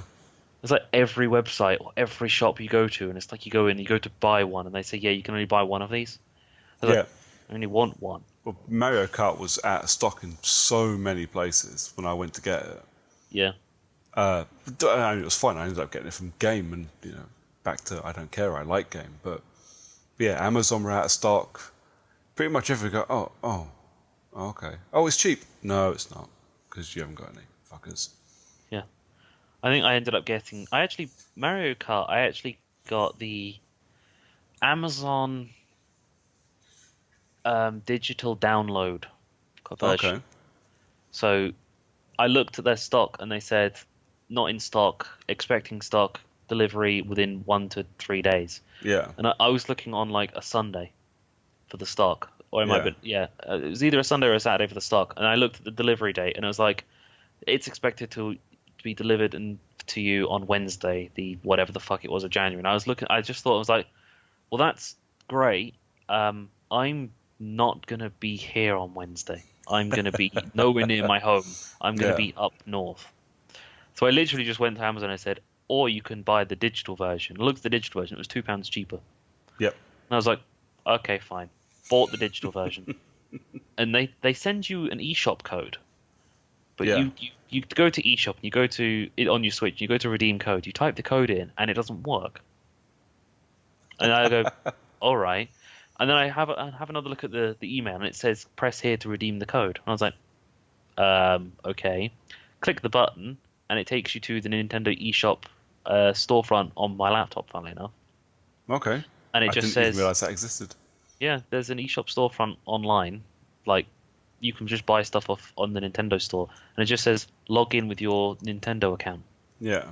So I logged in with my Nintendo account, and it says you now have access to. Would you like to attach this to your account? Okay. Just type, and press OK, and then it just started downloading on my Switch. Awesome. I was like, all right, cool. It's like I've got. It's like, sure, they give you a redeem code, but you just use their fucking storefront. You basically buy. It's like buying digital games from Amazon in general. You buy a download code from Amazon or digital games from any shop really Yeah. for however much they're selling it for, and it gives you essentially an unlock code for the store to just download the game digitally anyway. Yeah. Which is slightly better than the old method where it was you turn up and you say, "Can I buy, I don't know, Call of Duty DLC pack, please?" And then they would just give you 800 Microsoft points. Well, yeah, that's how Microsoft used to do it, wasn't it? It's 'Cause, like, marketing fun bucks What was it that? with specific games. What was for it the the game exact- fucked up with? I was Dead Rising 3 season passes, wasn't it? The Dead Rising 3 season pass was all fucked up, so they were charging like a £5 for it, and they were sending you 30 quid's worth of credit. Yeah. So, yes, please, I'll have all of those. Yep. And that's why companies have those stupid policies of if it's an obvious misprint, we won't sell it to you anymore. Yeah. There. Sorry, so yeah, Mario Rabbids Kingdom Battle. Mario Rabbids Kingdom Battle, a game that was announced last year, is my obvious choice for Game of the Year this year. Because it's just fucking spectacular. I'm only in World 3 and I'm already in fucking love with this game. I wish I was playing it right now. I'm honestly surprised I'm not playing it while I'm talking to you. Well, we will get this over with quickly then, mate, and you can get back to your Rabbids game. I don't even know what it is about rabbits that I think are fucking hilarious. I think they're just great. fucking They're stupid characters. I think they're lovely, but so many people fucking hate them. I honestly think Mario Rabbids are basically just awesome versions of minions, and I think minions are pretty cool. Rabbids kick their fucking ass. They're almost exactly the same character. They're the same style of, oh, let's just walk into this area and just mess everything up because we've got the attention span of an ADD kitten. Yeah. And then but instead of like what minions do, which is be funny about it, they just scream and smack each other. Yeah, I think it's the screaming that pisses a lot of people off. Yeah. And then, because I'll admit, I lost my shit at Ubisoft a couple of years back when they announced their Rabbids TV show that was going to be interactive and encourage kids to fucking scream at the TV. Yeah, that sounds a bit shitty. But I would have picked Nikita up by her hair and lobbed her out the door, I think, if she ever done that. Yeah. But the Rabbids characters in Kingdom Battle are fucking brilliant, especially Rabbid Luigi, because I'll just be walking around standing there, and then as soon as I do anything that's remotely like good, he'll just stand there and just start applauding. And you see a fucking rabbit with a fucking Luigi hat on, and he's clearly designed to be the fucking wizard. Yeah. Of the crew, because he wears the Luigi t-shirt as a fucking mage dress. And one of his powers is a shield that he puts over himself, but he does it by waving his hands up in the air like he's performing a magic trick. Awesome. He's clearly the mage character, but he has a fucking rocket launcher. Yeah, man. Well, how is that not fucking awesome? As all wizards should. But you know, one thing about the game that fucking hilarious is it's not a kid's game in the slightest. No. Because there's quite obvious moments where the only character that has any kind of talking, really, which is Beepo, the little disc thing that you move around with and everything follows. Yeah. Swears. Awesome. It's not actual swear words for obvious reasons, because it's Nintendo and the Switch, and kids are going to pick this game up. But when you see fucking special characters, and the thing glow bright red, a rabbit doing something completely stupid, then you know what the fuck's going on. Yeah. Yeah, but I mean, this game is. I can't describe how fucking awesome this game is. If you've got a Switch, buy this game. Yeah. I don't care if you don't like your XCOM style games, such as your turn-based strategy shit. This game is fucking brilliant. And I mean, there's so many chapters and battles that I've gone into where I've gone into it and gone, oh, this is going to be easy. I just need to move this character here, this one to do that and that, and then completely fuck myself over. Yeah. I played one earlier, and it was defeat 7 enemies, and I got myself down to the last 2, and I'd moved Yoshi into a position, or Rabbid Yoshi into a position to do a tackle on 2 of them, because there was 2 left. It was like last couple of enemies, really low health, tackled them both. They were stupid low on health. Yeah. I moved Mario in to do the slide tackle on one, my plan was slide tackle one, kill it, use Yoshi as a springboard to jump on top of the other one with Mario's super jump, damage it enough to then shoot it once and kill it. Do you know what I did? Go on. I moved Mario into a position next to what it was I was going to slide tackle, because I just pressed A thinking, yeah, that's right. Awesome. Yep. And I only had one attack because I'd already attacked with Yoshi and Luigi. Yeah. So I literally only had one attack to kill 2 enemies. Ain't happening. No. I fucked that up real bad. Yes. Yes, you did. The Rabbid Mario is not particularly interesting so far. No? But Rabbid Peach is fucking brilliant. Because you start with Rabbid Peach. Yeah. And the second she meets real Peach in the first place, fucking brilliant. Because Rabbid Peach has proper taken over the fucking cosplay of the outfit she's wearing. Yeah. Or he, or whatever the fuck a gender a rabbit is. It. Yeah. Like, goes completely mental after meeting Peach for the first time. Fucking awesome. Nice. I You can't have wait. I can't wait to get onto that one. you have to play it. You just like let's end the podcast now. Go play Mario Rabbids. If I end the podcast now, I'm going to bed. Nope. Mario Rabbids. The king of Nintendo has spoken. Go play Rabbids. The character unlock Nintendo King. Yep. It's good that none of my games are Nintendo games for today then, really. If I just go through the rest of the year having only played Nintendo games, first I'd be very impressed and saddened. Please don't do that, because that leaves me having to find things to talk about. Yeah. And besides, I'm probably, that would mean I'm not going to play the one game I'm most excited for playing this year, which is Far Cry. Yeah. Which we both should probably play and talk about when at some point together. Oh, for sure. I think that one will be played, it will be streamed, it will be talked about on the podcast. So I'm going to spend a bit of time on that one. I think I'm looking forward to it. I want to do the co-op stuff with you. Yeah, man. It'd be a fucking laugh. It'd be a proper laugh. I'm quite looking forward to that. Should we move on? I mean, we haven't really gone over what you've done. No, we haven't. So let's move on to what have you been playing, Brooks? I've finished. I alluded to it earlier. I finished finally Battlefield: Bad Company, the original, which is 10 years old this summer. That game is a 10-year-old shooter. I can't remember if I spoke too much about it. I know I kind of glanced over it, but I can't remember what I said, so I'll revisit it just in case.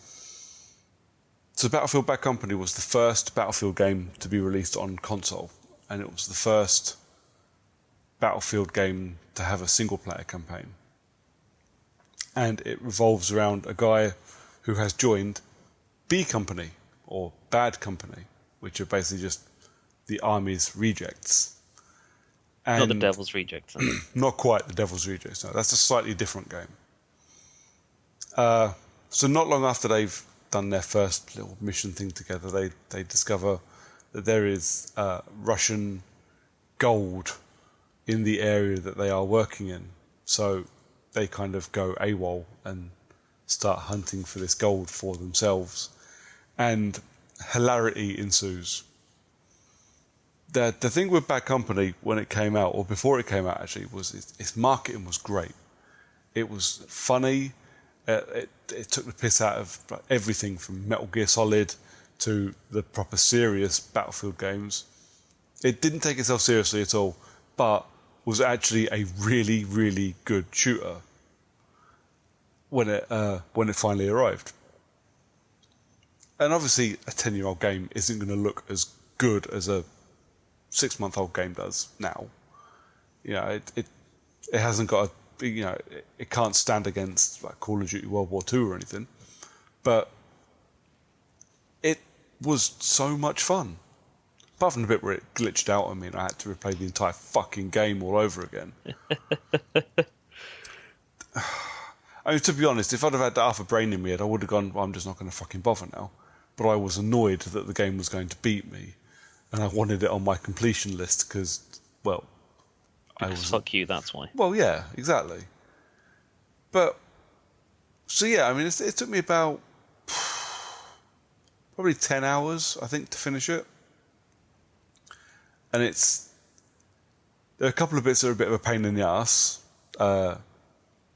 mainly because I'm used to playing Battlefield, and when you have helicopters and aeroplanes and shit, you have rocket launchers that lock onto your target, and yet you have to fight helicopters in this one, and the rocket launchers don't, and the helicopters move, and it was a bit of a pain in the balls. But apart from that, no, it was really fun. I think anybody that's played it, or anybody that played it when it came out, most people are of the same opinion that it's a really, really fun story and a really fun game. So definitely worth revisiting.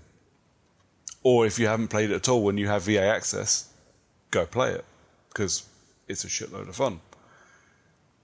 The other game I played this week, or this last couple of weeks, well, I've actually played a couple. So I got the PS4 Pro, so I've installed Horizon, and I'm currently going through New Game Plus on that. I also picked up some cheap Microsoft Fun Bucks, so I picked up Assassin's Creed Origins for the Xbox One. Now that I've got the whole, enhanced for One X and HDR thing, and it's fucking gorgeous. But again, I'm playing that in a kind of 5-10 minutes at a time thing. I'm going through as I'm picking it up when the wife takes Nikita up for her bath and put her to bed. I put Assassin's Creed on, I do 2 side quests, and then I turn it off. So that's kind of how I'm playing. I basically want to level myself up as high as possible and then play through the game. Mainly because I thought I got quite far through it, and then within half an hour of turning it on and actually spending some time exploring, I found a bit that I hadn't found in 15 hours of playing it on the PS4. So, result. But the other game I want to talk about was Madden 18, which I finally got my hands on. Just in time for, the end of football season. Woo! Well, actually, no, the end, probably not, so woo. just football. Yeah. But we're getting towards the end of football season, and I did say back end of last year that I would like to have a bash at Madden's long shot story mode, in time for Super Bowl. And I have. Super Bowl is 3 weeks away, 4 weeks away. And long shot is, 2 long shot hours is long. 3 hours long. Well, 4 hours, I suppose, because I did actually kind of try to do things properly. So, how long is it with the gameplay, with the actual playing matches? There's not that many matches that you play in it, and that's the thing, that for the most part you have to do like a let's do this properly. You play long shot. So for anyone that's played the FIFA thing, I've forgotten what the FIFA one's called. The Journey. The Journey. Which is really shit for a name considering a long shot. Yeah. And whatever the NBA one is as well. Well, long shot is it's basically the same principle as the Journey. So it's a single player campaign. You play a guy who starts off with nothing, ends up wanting to be a quarterback in the NFL. Who doesn't? Well, yeah. So you play as this guy, Devin Wade, who's a local hero in Texas, I think. Played high school football, played college football, and walked away from college football when he fucked up. It's his whole backstory. Just like every, I could have made it. Dude, there's nothing fucking original about this story, even a little bit. So I could have been somebody if I just, tried a little bit more. Yeah. Oh, the whole... It Drama 101, the whole drama playbook comes out. First time you play as this kid, you play as him as a kid, playing with his dad, and then the next time you see him, his dad's dead, and he's trying to get into the NFL. And then you play flashbacks where his dad's his coach. Proper, it's just cheese all the way through. So you end up going to the NFL Combine. For those that don't know, it's basically tryouts for the NFL, where you get to show what you can do. So you get to show your skills and how high you can jump and how fast you can run and all that kind of shit. It's basically NFL auditions. So NFL X Factor. Yeah, pretty much.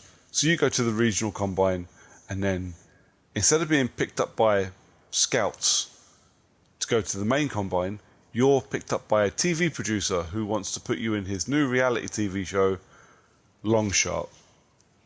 Yay! Yeah. And now you have to go through this whole storyline of being on TV and being in the media and trying to be a quarterback, and yeah, it's fucking nonsense. But you know what? It's a lot of fun. It's a lot of fun. They've got, and again, this won't mean anything to so many people, but they've got a legendary coach or former coach, Jack Ford, in to do motion cap. So Jack Ford is your coach, and he's fucking awesome. He then drags his mate in to help you out. His mate, more people will know, mainly because he was in Ace Ventura, and it's Dan Marino. Yeah, Dan Marino. Dan Marino's in it. It's cool. The problem is Dan Marino is in it. Dude, you've got to play this game just to see what Dan Marino looks like. Because Dan Marino does not look or sound like Dan Marino. He looks and sounds like a bad Italian gangster in New York. Nice. It's terrifying. Is it even Dan Marino being Dan Marino? It is Dan Marino. You see some like behind the scenes stuff when the credits roll, and you see them all doing their thing, and they're talking and playing football and all that shit. It is Dan Marino, but he looks like an extra from The Sopranos. It is Dan Marino. They just did a really shit job of making Dan Marino. It's like classic FIFA games where they just phoned in half of the lookalikes. Yeah. Because they try and pride themselves with what players look like, but then you just get like slightly less known, or rather slightly less good teams and slightly less good players of slightly less good teams. Yeah. And then you end up with like Jermaine Defoe, where they clearly just had someone phone him up and say, "So, what do you look like?" And he replied back with, "Well, I'm black, and I'm," and they go, "Oh, that's enough. That'll do. That'll do." That's all I need. But Just generic black guy face. But yeah, it looks fucking. Well, for the most part, it looks really nice. There's a thing with Madden, and you know, if you've never played it, obviously you wouldn't know it, but arms in Madden look weird. I don't know what it is about Madden, and it must be something about the way the physics of the jerseys they wear work or something, but the arms in Madden always look fucking bizarre to me. And it's the same here. So it's got these gorgeously animated faces. It's all built in Frostbite, so it's these gorgeously animated faces, all in HDR, all enhanced for 1X, and these really fucking weird, long, Slender Man style arms going on. It's fucking strange. But the story, so you play through, and your lifelong friend is with you, and he's in the TV show with you as well. You know, it's all original, newsworthy stuff. This, and he goes through trials and tribulations, and you find out about his backstory. You do some media stuff, and you get multiple choice questions come up, and you have to answer right so you can get drafted by the right team, or drafted by the team you want. You get to choose your favourite team. So I, of course, said my favourite team was the Patriots, even though this dude is from Texas, and that would never fucking happen. Yeah, I'm pretty sure that they would only ever pick, well, the Cowboys. Cowboys. Or Texans. Nobody chooses the Texans. I like the Texans. I fucking love JJ Watt. The dude's awesome. But nobody from Texas picks the Texans. Well, no, it's true. The only people who pick the Texans are the people who are from the states next to them and don't have their own fucking team. So, or they just pick the Texans because everyone in their family chose the Cowboys and they don't care really enough about football. Yeah, that's what it is. But it's overall it's fun. I really enjoyed it. It took me, I think, 3.5 hours to finish it. I'd done it in one sitting. You know, it was easy and fun. And it's a football game. If you like NFL, you'll like it. If you don't, you won't. You know, I played a bit of Ultimate Team afterwards, and then went, no, I need to get off of this before I spend more money that I don't have. But I've posted it back now. I rented it from Boomerang, so I've posted that back, and I've left all my save and shit on the Xbox. So when it finally hits free on EA Access, I'll download it and play some single-player Ultimate Team just so to say I did. Got a couple of rare achievements out of it, which I didn't expect. Well, there's only reason that there are rare achievements is because you probably played Longshot and no one else has. No, all the play separate acts ones, they're all standard ones. But I mean, are there any that are attached to certain things as part of it? Cause yeah, so you have to memorize play calls as part of the game. Yeah. So I memorized them and got them all right, all at the same time. You know, I didn't fail a single one. And same as I succeeded all quick time events. I think that was another rare one I got. I won all quick time events. Yeah, I mean the FIFA, the journey rare achievements are things. It's like finishing the chapters after chapter 3. Every single one of them was a rare achievement. Because chapter 3, I think you could play up to chapter 3 with the EA Access demo. Yeah. So anything after that, because the EA Access demo only really allowed you to play the journey up to chapter 3. Yeah. And then you couldn't really do anything else because, well, they locked it down. You could play Ultimate Team, yeah. but you couldn't use the transfer market. Oh, fair enough. So it's like you could open packs. You can't do anything with any of the players. And it's like you can play your career mode, but no one plays the career mode. You can do women's football because it's still in the game, and there's still achievements attached to it, and there's still rare achievements. Fucking hell. I think the last time I had a look, I think it was still below 1% of gamers have got the achievements for doing any of the women's football stuff. Yeah. There's only 2. There's play a women's football match and win the women's World Cup, or as you know, an international tournament thing. Yeah. So there's literally 2 achievements for women's football, and they're both rare. And one of them is literally just to play a game. Clearly, there's no market for women's football in a FIFA game. Well, I mean, it doesn't take marketers to tell you that. I'm not saying women's football's a bad thing, but it's really poorly marketed in this country, and probably most of the world. Yeah. When they're constantly saying, oh yeah, they need to improve women's football, but if you're putting stupid amounts of money into the men's game and then putting 0 effort into the women's game in media, yeah, of course it's going to fucking fail. You can't keep saying women's football's failing in this country on Sky Sports News and then not put any fucking games on. Yeah. Thankfully, there's no... Well, I say thankfully, that sounds really bad. There is no women's NFL in Madden, as far as I can tell. No, I don't think there is in Madden because I don't think women's NFL even get... I don't think there is actually any women's actual sanctioned American Football League. No, probably not. There are probably women's football teams. Yeah. But there's probably, weird no-tackle laws and... Yeah. Just because safety and no helmets, and But the story for Madden was fine. I enjoyed it. Like I say, it's cheesy and predictable.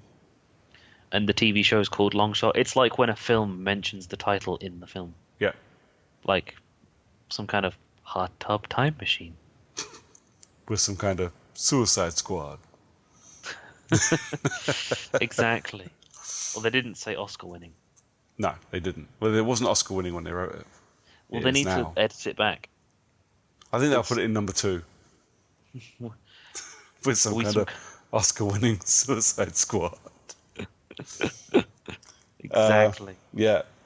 But yeah, I liked it. It was the right amount of cheese. It's got a happy ending. Leaves you kind of smiling and go, oh, that's nice. Why? Does his dad come back to life or something? But that would not be a happy ending. That would be a zombie game. Or he was never actually dead, and it's really just a really shit Hollyoaks episode. It's like, my dad's dead, and then suddenly he's alive at the end once you've won the Super Bowl. That's what it is. It's not actually a Madden game. What it was, I was playing As the World Turns, the game.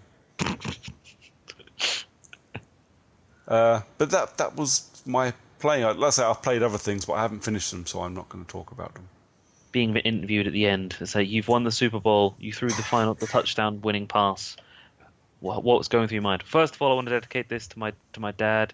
He can't be with us anymore. And then just in the crowd, there's just some guy going, "I love you, son." And then warm embrace. And then it ends, and the credits roll, and you get to take your picture of you standing next to the TV with credits. Damn straight. Hey, I was in the house on my own, man. I had to take a fucking selfie. Are you going to do that for every game that you get the credits scene for? Yep, to prove that I've done it. Most games usually have a credits button in the menus. Yeah, I'm not a cunt though. I'm not just going to press the credits button. And... No. I'm just saying, all right, that it's the credits at the end doesn't necessarily mean that you've played the whole game through and you've reached the credits at the end. How else would you like me to prove that I've done it? Film yourself doing it the entire way through playing it and upload it to YouTube in 4K. No. Just no. You'll have to take my word for it that the credits that are rolling are the credits that I got when I finished the game. I'll believe some of them because some of them are clearly unskippable credits. Yeah. Like Mario Kart. Yeah, I'm never going to fucking finish Mario Kart, and you damn well know that. No, the first time you reach the credits in Mario Kart, so after you finish the Special Cup, the one with Rainbow Road, 50cc, do that, you get the credits roll, and you can't skip them. But it's only the first set of credits. Any other time you finish the Special Cup or you finish the what's the last? There's the 10th trophy cup as well. Yeah. I think it's like the Egg Cup. At what point does it count as finishing the story? Would it be the first time that the credits roll? I'm going to go with you finish Mario Kart once you've completed all of the all of the tournament, the cups, on any difficulty. I'd say finishing 50cc is really fucking easy and you could do it in one sitting. Yeah.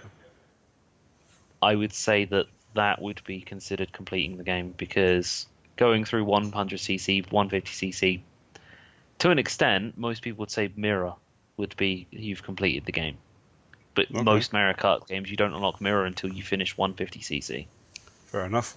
It's a bit like the shitty games where you finish the game, but then you can't actually finish the game until you do New Game Plus.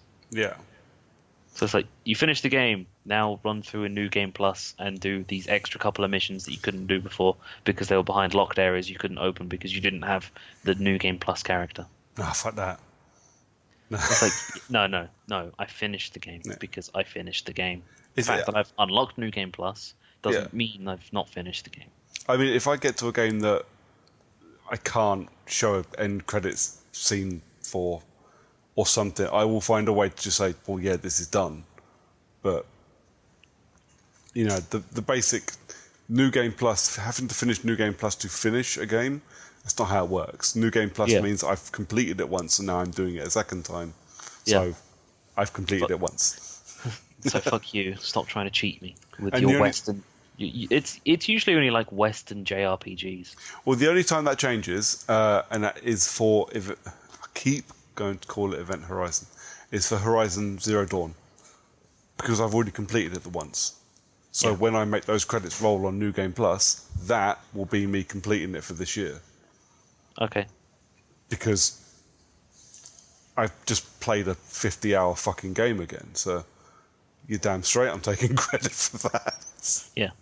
I will let you take credit for 50cc completing all of the trophies and beating me in a race. Well, that's not going to fucking happen now, is it? No, to be fair, I would... Normally I would say that Mirror, or 150cc Mirror rather, would be considered to be completing it. But considering I'm only just about halfway through 150cc myself, and I've been playing it for a couple of days. Yeah. And I've stopped playing it to play Mario Rabbids, for instance. Yeah. I wouldn't put you through trying to get through this game of Mirror mode 150cc. Although you can play 150cc Mirror right off the bat. Yeah. but typically you'd go through 50cc, 100cc, 150cc, mirror 150cc, and then just 200cc. Yeah. We'll see how it is when I get to it. Yeah, I'll let you decide based on having because 50cc is not difficult. You'll do it in one sitting. There shouldn't be a time when you don't get gold plus 3 stars. Yeah.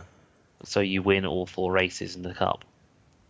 It probably won't be until some of the more interesting tracks on 100cc where you don't get a win on all 4 races per cup. Yeah. But even then, that's usually because you picked the wrong character. Because typical Mario Kart style, the character you pick and the car you use usually makes a difference. So the heavier characters usually are quicker but poorer acceleration and poorer turning, whereas the smaller characters usually better acceleration but slower top speeds. Yeah. And they're also lighter, so you get knocked out of the way. But there's also bikes and cars and quad bikes, which all have interesting things. Like, I can't drift bikes. You're not supposed to drift bikes. I know you're not supposed to drift bikes, obviously, but you still have the ability to drift with bikes. But the thing is that I'm so used to drifting every time I go around a corner. I try and drift a bike and I end up launching myself off the track on the near side from oversteer. Muppet. So it goes from fucking go-karts where you go understeer, ridiculous, and drifting and sliding off the outside, to you try and drift a bike and you just launch yourself off on the near side, and it's like, well, I'm a fucking moron. But Link's a playable character. Cool. In Mario Kart.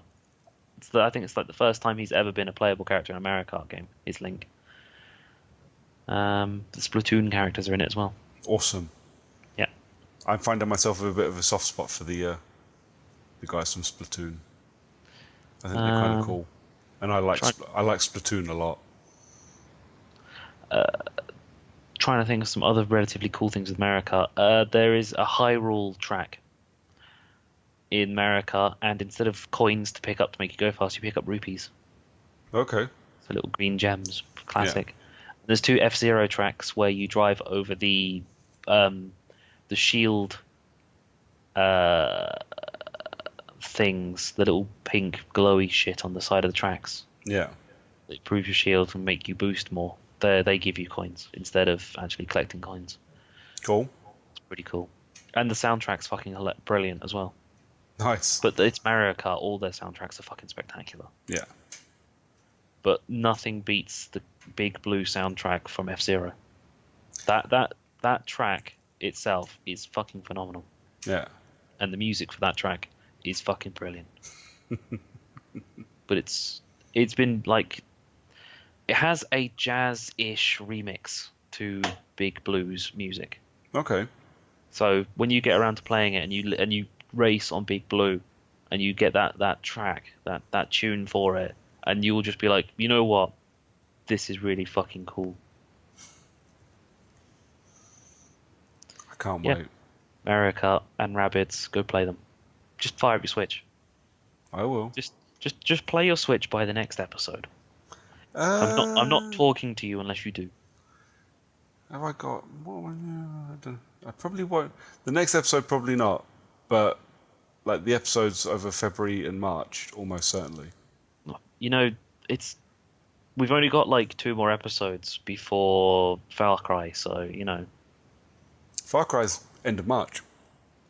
Yeah, is it? I thought it was end of Feb. I'm pretty sure it's March 27th. I thought it was 27th of Feb. Something else is the 27th of Feb. Or the 26th of Feb. Fuck's sake. Now I need to go look that up. Something I'm actually relatively excited for, that's why. Initial release date 27th of March 2018. Then what's on the 26th of February? I don't fucking know. Well, How the fuck would I know? February 2018. Metal Gear Survive on the 22nd, or The Blob 2 on the 27th. Oh wait, I might have been. No, I can't even say it was January because I'm not interested in either of those either. Monster Hunter World and Dragon Ball FighterZ. Why the fuck did I get February confused? There's nothing coming out in February. No. February, I'll get plenty of time on the Switch because I'm away and I've got Bayonetta and I've got the Switch will get some use over February and March. Just at the moment, I really, really want to finish Horizon Zero Dawn and maybe try and do the Frozen Wilds as well. Detective Pikachu. I think that's about time for us to wrap it up, though, isn't it, mate? Yeah, I think so. Because it's been a bit of a Mario Kart loving. And rabbits. And rabbits. Just a Mario loving. Yeah. So, it's like the early 90s. Mario is king. Have you managed to drag yourself away from your Switch long enough to find a recommendation for people that are listening?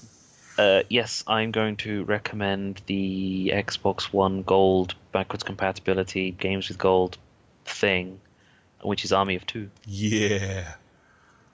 I must remember to download that because I'll know. We need to download it and play it together and stream it or something. Or dude, we just need to play more games together. So, and Army of Two is a perfect example of a game we can play together, assuming servers are actually online because I think they shut the PlayStation ones down. Yeah, we'll have a go. I'll get it downloaded and we'll have a butchers at some point. I think I'm going to recommend Battlefield Bad Company. Yep, good shout. Backwards compatible on EA Access, so go fucking play it. It's 8 to 10 hours. If you don't care about achievements, whack it on easy and you'll be done with it in 6 hours. And it's still a lot of fun and it's so funny. Yeah. I think it's brilliant. We're both recommending games from like 10 years ago. It's fantastic, isn't it? It's like all games that you could possibly pick up. I mean, like fucking Zombie is free. The game's only been out on consoles that aren't the Wii U for like a month, and it's already free on Xbox. I'm pretty sure I got Zombie on PlayStation Plus a few months ago. Yeah, and I still haven't played it. I now own it on 2 consoles, and I still haven't played it. You know what? It'll probably come out on Switch as Zombie U remastered or something. Yeah, or just Zombie, same as it has on everything else. Yeah. Yeah. I think that leaves me with, I want to do a couple of shout-outs for podcasts. And people who we like. And people who we like. I'll let you do the people who we like, and I will do the podcasts. So we've mentioned them a bunch so far today, the guys over at Last Save Loaded. So if you like what we talk about, go listen to them because they're better. I've still got Foul Critics on my list when Foul Critics isn't really a thing anymore. But so Owen, the guy from Foul Critics who helped us start this, and Tony, our mate who's been on a few times, they now run a website called Set the Tape. And if you find them on Twitter, they have a pilot episode for their short, like 30, 35 minute long podcast episodes. Give it a listen. It was quite fun. Let them know what you think, because if it gets some positive results, I think they will do it regular, and it was kind of cool. The Pedamela Show, who are fucking brilliant. They're finally back after Christmas, from a long Christmas break. They've been gone for like 3 weeks, 4 weeks, and I didn't know what to do with myself. But they're back, and they're stupid and funny as ever, and they're fucking great. And finally, because it would be unfair not to, my little brother has started a podcast called The Tuesday Show. I will give you 3 guesses what day it releases. Not Tuesday? It releases on Wednesday. No, it releases on Tuesday. Him and his mate decided to put a podcast together. Again, go and listen to it. If you like it, let them know. If you don't, let them know. Let them know what they're doing right or wrong. Help them out. I can't fucking say anything because I'm just too close to it. I just sound like I'm being a bitter older brother. So just give them a listen and let them know what you think. And that's my brotherly duty done, I think. Oh, yeah. The other thing... Oh, yeah. No, it's fine. But yeah, until our next episode, Mr. Miller, where can people find you? People can find me on people can find me on Twitter as the John_CU. You can't find me on the Xbox at the moment because I'm not playing it. You play Switch. You can find me on my Switch, but I'm, you'll have I'm to on a Switch at blah blah blah blah blah blah. Blah at stupid at, fucking at friendcode.com. yeah, stupid fucking thing. If you want to catch me on my Switch, just ping me a Twitter DM or ping me a Twitter saying that you want my friend code and I will give it to you. And then Yeah. we can probably not play anything on the Switch because I don't actually know how the Switch works in terms of playing on with friends. I have no idea. I just know that every so often it pings up in the corner saying Pyro is on Mario Galaxy or Brooker is on Mario Galaxy. I did have once. my little screen set up on my table while I was watching the football because I could watch the football on Saturday night and on Sunday night, and still play games. So I was playing Splatoon while I was watching the Jags Steelers game. I do Actually, like. my sister-in-law was really impressed when I pulled out my Switch for when I was playing with my little sister Mario Kart, and she was using one because she was really didn't understand how I was playing on my own. Yeah. And then my little sister just took one of the control sides of the Switch dock, the Switch Joy-Con, and I Yeah. had the other one. We were just playing split screen, and she seemed really confused as I just turned one controller into two. But yeah, it's go get John's friend code off of him and harass him. I don't think you can harass. Can you send messages and harass people? Maybe. Maybe. Need to find out. Yeah. And challenge me at Mario Kart, and if you win, then I will be somewhat impressed. Yep. You can find me on Twitter. I'm at Brooker411 on Twitter. And as a pair, you can find us. If you don't want to follow us separately, you can come follow us on our podcast. We are at Character Unlock on Twitter, on Instagram, on Facebook. And we have a YouTube channel which you can find by clicking on any of our other social media stuff, and there will be a link there somewhere. I've just stuck a video up this morning. We got exclusive access to an X-Files mobile game, which means very little to a lot of people, but to people like me, I'm a massive X-Files nerd, so it was really cool to get a chance to play it before anybody else. And me and Tony from the Xcast podcast, we've done a video review for it, and that's up on YouTube if you want to give it a butcher's. And I think that is us done. Unless there's anything else? I don't think so. No? That's I'm good. Pretty sure we're all done. Because we're clocking in at about 2 hours now. So yeah, that's us. And, if we don't see you on our social media or anything, we will see you back here in a couple of weeks for our next episode that John will be hosting. So until then, say goodnight, John. Good night, John. Good night, John.